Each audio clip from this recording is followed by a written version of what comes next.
That mission statement, that drive, that core value, it goes into who you are and what you do as an organization. So when one of my guys calls at 2 a.m. and says, Coach, I need to talk, we're there. Welcome to the In the Arena podcast. My name is Gerrin Miguez, a co-host on this podcast that brings you the inspiring stories of our clients who are leaders and innovators across different industries in Southeast Louisiana. They are visionary entrepreneurs, savvy real estate professionals, media creators, military business owners, and community champions. And we are going to showcase the remarkable achievements and share their personal stories. Tune in for insightful conversations, valuable lessons, and motivational stories that are going to reveal their secrets to success and offer you insights to help you on your own path. Welcome to In the Arena podcast. Welcome to In the Arena podcast. Awesome, man. Very excited to have you on. Yeah, really excited, man. And we've talked about this for a long time, so it's been a long time coming. I'm glad we finally got to make it come to fruition. Definitely. And I can't wait to talk a little bit of football with you. But I want to just give people paint a little picture of who you are, how long you've been in the community. So why don't you start with your name and the organization you're with and what you do? My name is Gerrin Narcisse. I've been in St. Tammany Parish my entire life. There's Narcisse boys. They've been there. Yeah. Bayou Liberty. Yeah. I did a Ancestry 23 or 23andMe, one of those, and my sister's like, I don't know why you have to do it. It's going to come up Bayou Liberty and Bayou Lacombe. That's right. And that's essentially all who related. I am. Yeah. So been in Lacombe my entire life. The only Narcisse is in Lacombe up until recently. We had some people move in. But the idea is just a community organizer. I want to see people grow. That's what I do on a daily basis. That's why I went into education. I'm an assistant principal at Bayou Lacombe Middle. And I'm on planning and zoning, helping steer the direction and the growth of the development in a sustainable way in St. Tammany Parish. Amen. Started multiple different organizations. I'm in the process of building a Rotary Club for Lacombe. Started small businesses of Lacombe. Just doing a whole lot of things to further St. Tammany Parish and the town of Lacombe in general.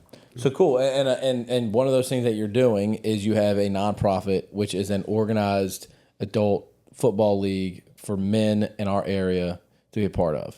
I like to call it a community outreach organization that happens to play adult full contact football. There you go. So it's That full contact football. full contact. Yeah.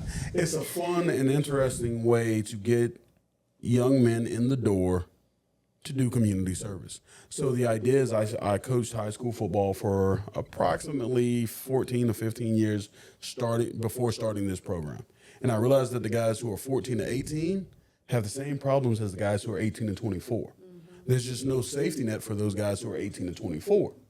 So the guys who started it and myself, we looked at it and we said, hey, how do we provide that safety net? What do we do? Yeah. And it started, man, and we started in a situation where we decided to, first year, we put up money, and it worked. Mm-hmm.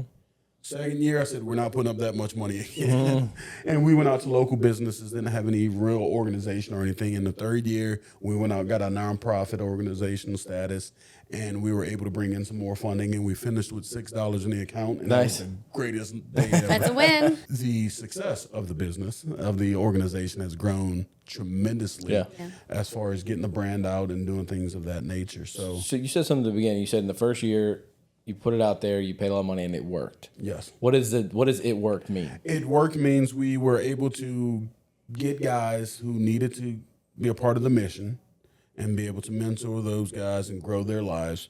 We were able to sustain those guys inside the program. We were able to get to every game and complete a season. Nice. So we were able to do a lot of those things. And getting those guys to complete the season means you actually had the guys show up to play. Commitment and nobody's discipline, obligated to be there. And that's the fun part about it is that this level of football is not very organized. It's not, aside from our organization, of course, it's not very organized. There's not really a commitment or anything to hold the guys accountable, right? And so these guys come in, they're leaving family, they're getting off of work, they're doing these things, and they're being a part of something that's bigger than themselves. So they're passing up other teams to get to us. We have guys coming out of Moss Point, Mississippi, Picayune, Baton Rouge, New Orleans, all over the area, on top of having all 8 high schools in St. Tammany Parish represented, over the past 10 years we've had the organization, we've had all the private schools in St. Tammany Parish represented as well. So it's very fun to see this hodgepodge of guys come together for a collective idea and goal of making the community better and making themselves better. Yeah. And so we talked about this before we got started today. It's a fundamental business principle that you have to have core values as a part of the foundation in which you operate.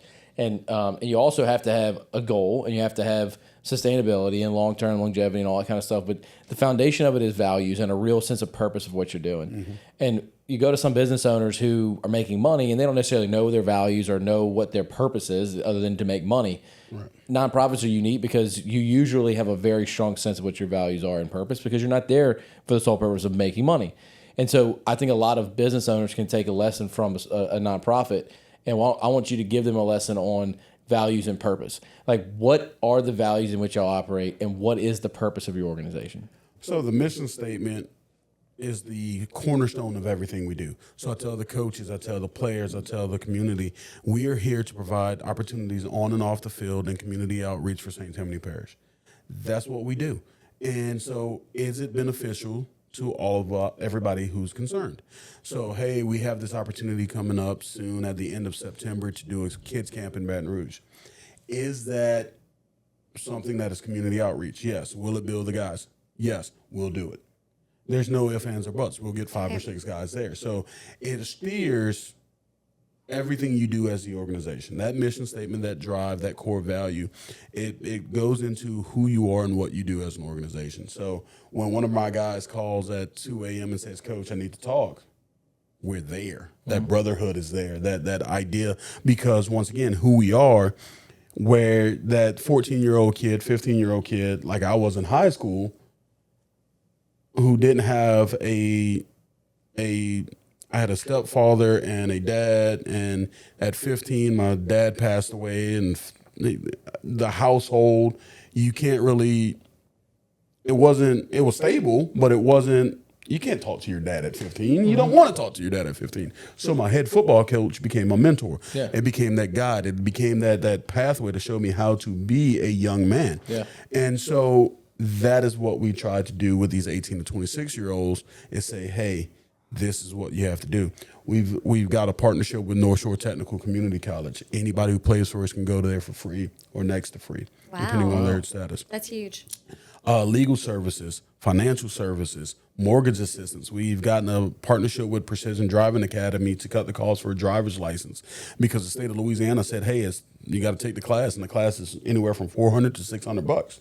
And if you're struggling to go from point A to point B already as an 18-year-old, 20-year-old, with possibly a kid, how are you going to take $400 out of your budget? Now we'll wrap around full services for these guys to get what they need to be better men. That's awesome. We tell these guys, if they're not better within 3 years, we have failed you as a program. Wow. And that's what we strive So is that to. generally the commitment, 3-year commitment? Really, it varies, right? So some guys, they're come in and they're there for life. I mean, we have a guy who's been there 7-8 years, Our first group of guys, they went with us probably 7 years or so. But those are few. What we typically do is we'll have 20 guys that come in, and they're the core. Then we get 20 more that's the next, like during tryouts and all of this season. A different 20 will stay for the next season, and we'll get 20 more. So it just keeps rotating in like that. We keep a core. Is that like a mentor-mentee relationship between the 20, or is it more of the coaching and then the players? Oh, man, or is it just a blend? Everyone's helping everybody. Everybody's helping everybody. And it's surprising when you have, so give you a fun, interesting story there. I had a young man, 19 years old, who got in trouble in high school, phenomenal athlete, and he ended up in our program. The fun part is that year we had a kicker who was about 39 to 40 years old and was working economic development on the Mississippi Gulf Coast. That is a dynamic that was fun and entertaining to watch. As they grew together, you had the economic development guy who's making 6 figures, who was a military guy, mentoring and showing this 19-year-old kid the ways of life and saying, hey, look, here's some stock options. Here's how to take this money and do Expanding this. his mind of what's Expanding the possible. mindset of what's possible, yes. Yeah, that's great. Beautiful. So, I mean, the relationship between the players is strong. The relationship between the players and the coaches is also there. You mentioned you're available to those guys at 2 o'clock in the morning.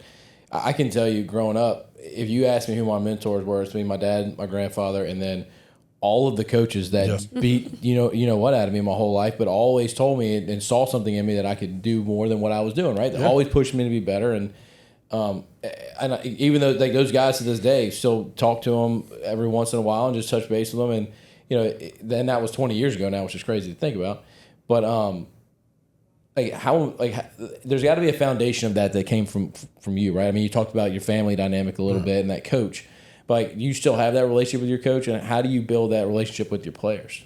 I mean, the coach to player relationship in general is special and unique. They watch you bleed, they watch you cry, they watch you grow. So it's funny getting into teaching. A lot of my teaching opportunities and coaching opportunities in high school came from former coaches of mine. Mm-hmm. So they literally watched me grow as a young man, as a man, and as a professional. And so to bring that into this realm, starting out on the bare minimum where everybody had 2 or 3 titles, just trying to make sure it worked. I was the executive director. I was the defensive coordinator, the equipment guy. Like, it was, everybody had every job at one time. Like every business when it started. Right. And now we have stratified to where, as an executive director, I can hire a coach, and that head coach hires his staff. Mm-hmm. And when I say hire, it's all volunteer. We're all working for the labor of love to make these guys better than they currently were. So we take these guys, and I have a coach that's in my model of, you're going to be a family man. You're going to be a man of morals and character, and you're going to step up and you're going to lead guys. You can't take an idiot and have them lead men, because they will either steer them away or they won't follow them. Mm-hmm. And so it's a very conscious choice of who we're putting in front of these guys. And so when my head coach says, hey, I want that guy, okay, what are other people saying about that guy? Right. And so, because once again, I got 19-year-old impressionable young men who are coming from not the best situation in some cases. How do they interact with that guy? Yeah. I love this so much on 2 levels. One, I watch, going to Salmon High, go Spartans. No, look, it's a cult. It's a cult. We're amazing. We're so it. good, right? But so many good athletes. Yes. Right? And these are lifetime friends of mine. Mm-hmm. And you watch them succeed and they achieve this level of success, but they don't know how to have that success outside of identifying as an athlete. Yes. And so it is a struggle to watch them transition when they don't have someone guiding saying, this is the next part of your life. They don't know who they are. And you watch that struggle. So I think it's beautiful. And the second part of that is it almost relates to another huge issue that we have is so many kids in the foster system. And then what happens to them when they're out of the foster system? Mm-hmm. That's essentially what you're doing here, right? You're saying, like, we're not going to leave you behind just because you left high school, and you have a whole community of men here to help you transition into manhood. Yes. And that is exactly it. It's the depression that sets in after being an athlete for so long. And so what we find is very high participation rates from former athletes, obviously, but also from veterans. Yes. We have about a 25 to 30%. It varies over time, but veterans love the brotherhood, and the camaraderie that is with the organization, because they can come in. It's an athletically, physically challenging thing. They get the sensation of winning and passion of combat, and just ability to lean on somebody. Yeah, the brotherhood that they had in the service. And I got to touch on, you said winning, so we have a champion in here. So tell us about the championship and what y'all have achieved. So on top of all the community outreach that we're going to talk about later, we have definitely built a winning football program. We've never had a losing season. We're looking at 1, maybe 2 losses, if that, a season. Oh, wow. And it's usually in the playoffs. So essentially, we have yet to get over the hurdle, though. And so I told Jared, I said, man, I should have brought the big old ring I have. It's a huge Southern Conference championship. We play in a league called the Next Level Football Alliance. And We were fortunate enough the last 2 years to win the Southern Conference Championship. We played teams out of Florida, Alabama, Mississippi, Tennessee, Arkansas, all over the Southeast. I think I said Florida. But the idea is there's about 15 teams in the North and 15 teams in the South. Bracket play. We won out in the South. Faced the team North Mississippi Road Warriors 2 years in a row in the championship game, and they bested us both of those times. Look, That's right. somebody doesn't like it. Yeah, I didn't like it. Well, that's amazing and a big accomplishment. All right, so let's transition to your accomplishments in community outreach. The fundamental thing about this program that separates us from every other program across the nation. These teams pop up a dime a dozen. Honestly, Really? Yeah. So literally, if Jared wants to start a team, it's one guy, and he says, "I'm going to throw X number of dollars into it, and I'm going to charge you $500 to $1,000 to play."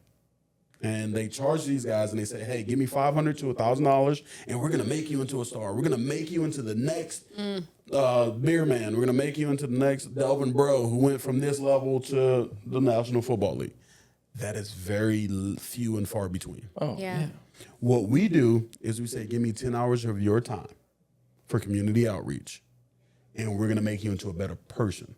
If you can play football, we're going to put you into a league." We put guys into China, Mexico, Canada, college, all of those things. We've done that. But mostly we have 50 guys at any given time who needs 10 hours of community service to fulfill their commitment. Most of those guys go above and beyond. Yeah. Because once you start serving, you can't stop. Yeah. It's Amen. contagious.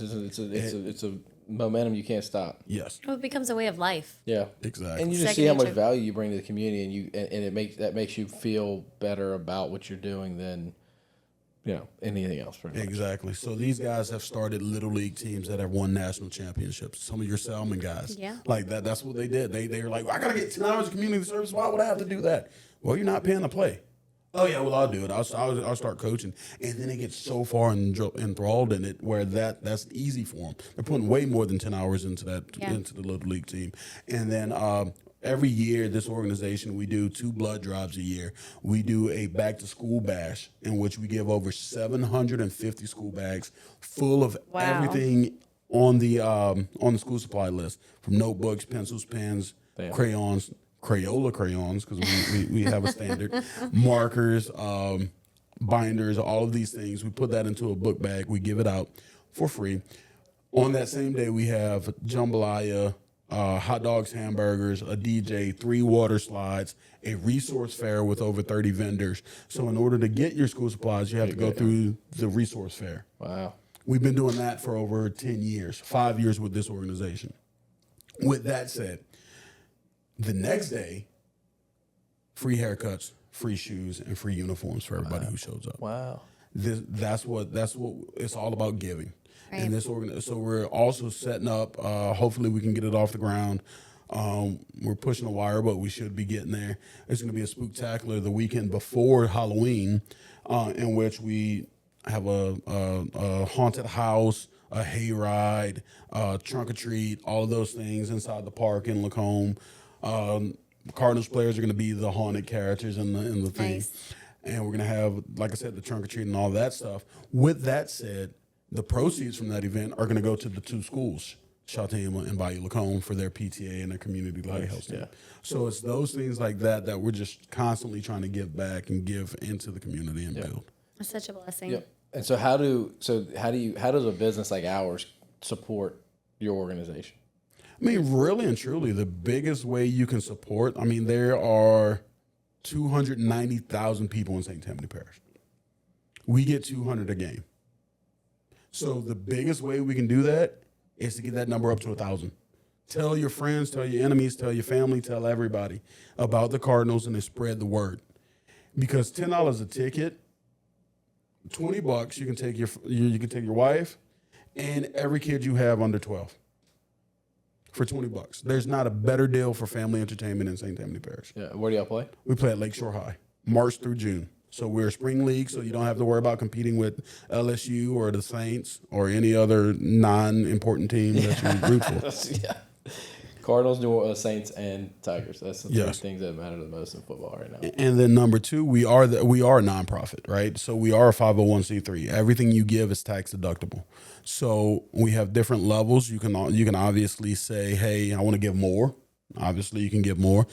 You can give less. Whatever you can give, we'll take it. I mean, football is $160. Gotcha.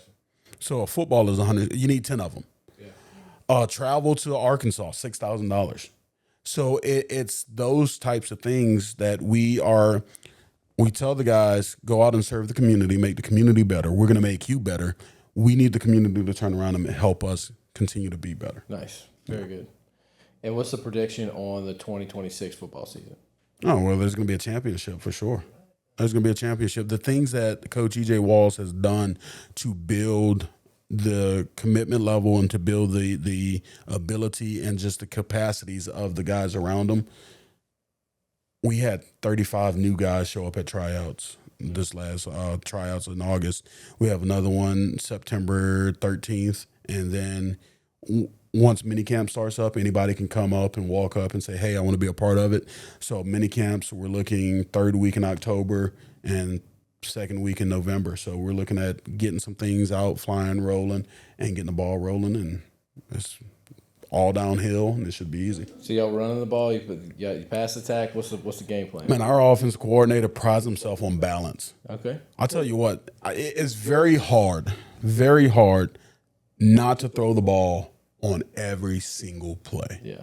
When you have the quarterbacks that we have Javar Jefferson, who played at North Shore, phenomenal talent. We have the backup quarterback played at Fontainebleau High. It's like having an all-star team. Yeah. And then you look at and you say, okay, do you throw it to Xavier Chapman, who was D1 at Southeastern? Do you throw it to Devin Scott, who was at ULL? Do you throw it like it's studs? You got Corey Turner on the opposite side of the ball who played for the Indianapolis Colts. It's like you got them. These are real legitimate athletes that are just out there playing football and serving the community. It's amazing. Yeah, but that's fun. That's got to be fun to play and watch and coach and be a part of. And then your running back core. I mean, you have Jeremy Pitt Griffin, who came from St. Helena, and then Josiah Miller, who played at Bowling Green, had a D1 scholarship. I said, man, look, we can get you somewhere. Kid is 19 years old, phenomenal talent. I called Coach Selfo over at Southeastern. I said, you want him? Yeah. Take him, come get him. Selfo said, yeah, I like his tape. I love him. He said, Coach, I'm already making money. He says, I'm probably not going to go any further. I'm going to be an electrician. I'm going to serve the community, and I'm going to play for y'all. I said, hey, cool. Wow. Not too many people you talk into college football. Yeah. They always want to be taught. They always think they can go there. Yeah. But Josiah's a different, humble kind of kid. He's 220, 6'1", and just can run like the wind. And just chose to continue at certified electrician and moving forward. Dang. So you get them from all different types of life. It's amazing. Yeah, well, I'm glad I asked that question because I didn't realize how much talent y'all actually had out there playing. Oh yeah. I mean, It's worth 1,000 people going to a game. Yes, we might have to have an arena family night. Yeah. heck yeah, But I it think sounded that'd be like fun. we'll just Yes. buy the company tickets and everybody can bring the kids and make it some fun. And I would love to see an arena like on the jersey, on the fence line, everywhere. I love it. Let's see how we can make that happen. She manages the purse strings, buddy. Well, I'm talking to the wrong person. That's right. Redirect. Yeah. Well, that's good. I hope everyone's excited about hearing Yeah. about it because y'all are doing a lot of positive things. And that's what I always tell people. No matter how it looks, man, we've gotten to a point. Some years it's okay. We got to go to Arkansas. How are we getting there? All right, coach is going in their pockets. I got 300. I got 400. Okay, we're gonna make it happen. And you can't stop a positive mission. So if you're always working and you're always trying to do good for people, it's going to come back in one way or another. Yeah. Well, Amen. It this will. is the theme of the day today after the two conversations we've had, so I agree with you. Well, thanks for coming on, man. I'm glad we finally got to do this. And, Look, I appreciate you. yeah, we'll spread the word and we'll share this with everybody, and we'll go watch some football this year. Go Cardinals. Yeah. And Spartans.